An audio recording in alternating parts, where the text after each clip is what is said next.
The EU should be the guardian of the long term for Europeans. The great challenge of the European project for me is to engage with multiple European stories and to really bring all those together in a union that respects deeply their differences. I coined a phrase, sustainable integration, that the EU wasn't so constrained by short-term politics.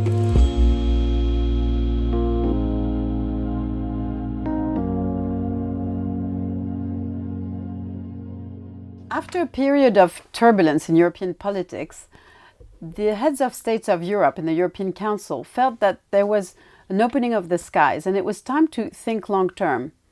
And so they set up in 2008 what they called a reflection group, and they asked Felipe González, former Prime Minister of Spain, to set up this reflection group, chose another 9 persons, including me as the only academic, only full-time academic, and we were tasked to deliver a report 2 years later in 2010 that was to look at the future of the European Union 2030, to look at the long term and to ask how should Europe evolve and be reformed and adopt policies looking at this long-term horizon. Le rapport peut être le mieux reçu, sachant qu'il y a vraiment ce retour sur le... The great irony of this story is that just as we started meeting to think about the long term, the global financial crisis exploded. We were asked to focus on the long term, on the horizon 2030, when the follies of casino capitalism were unfolding before our eyes. How can we have an entity that cares more about the fate of our children and grandchildren than the capital market tomorrow? As soon as the news came out of my nomination, my colleague here in Oxford, Pavlos, called me and said, "Hey, how about creating a back office for you in Oxford?" So we formed a kitchen cabinet with a dozen or so colleagues from all fields, from law and politics to economics, and we met every month to prepare for the Brussels meeting.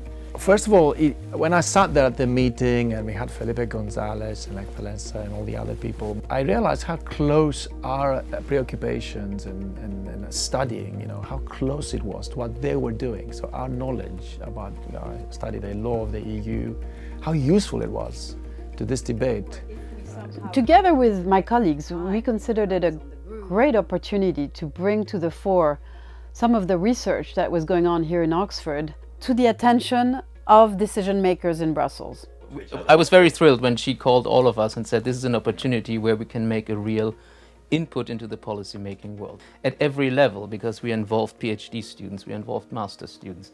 Kalypso said, if you have ideas on this or that, send me a paper, we work it into the document in one form or the other. And I think the process was wonderful here in Oxford as well as in Brussels, feeding it into the discussions. We also very quickly decided, well, this is also an opportunity to bring the academic community beyond Oxford throughout Europe and indeed also in the US and from other countries around the Mediterranean. Let's open up, not just one question, but the whole So in spite of this financial crisis that occupied us all, there was a yearning among political elites to think long-term with us. And so many wanted to meet with us. Rarely work with a person who's a better campaigner, setting an agenda in a political context than Kalypso, at the same time as she maintains her clear academic sort of profile and also credentials in the various sort of policy-oriented debates that we had. We had intense debates on all issues, ranging from the crisis itself, the social model of Europe, migration, the environment, foreign policy, EU enlargement. Not only had intensive debates among ourselves, but also every meeting had a whole slew of specialists and their conclusions to sort of, as the French say, nourrir le débat, to give food for thought for this interchange.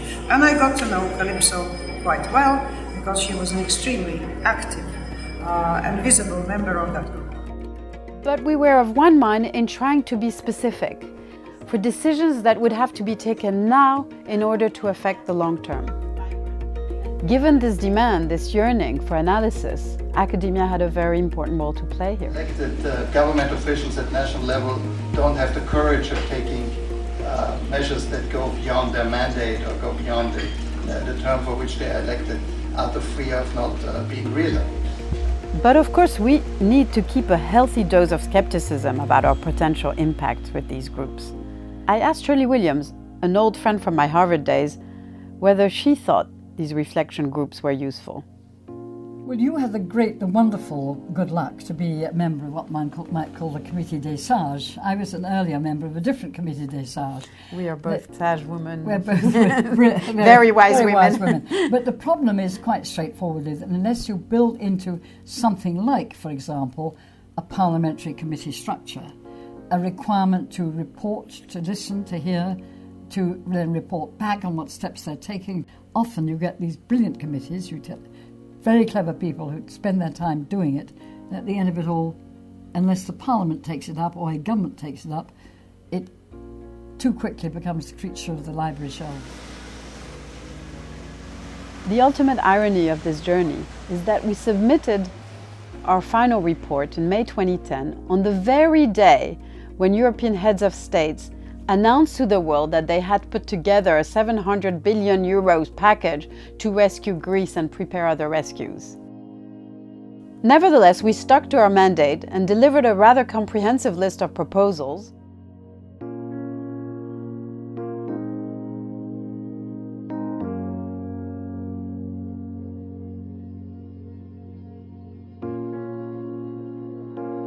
The reflection group's core message was that after half a century, the European Union faced a fundamental choice. Either to slide into marginalization and decline as the increasingly irrelevant peninsula of the Asian continent, or a Europe embracing a confident global role, albeit in an increasingly non-European world. What became clear to me in our debates is that the EU 2.0 that we envisaged would be about harnessing new resources, new ideas, and empowering agents for change. So for Europe to prosper in the next 50 years and play a leading role in global affairs, it must listen to and work with the next generation. They are the ones who have the ideas, energy, drive, and new knowledge that will take us forward.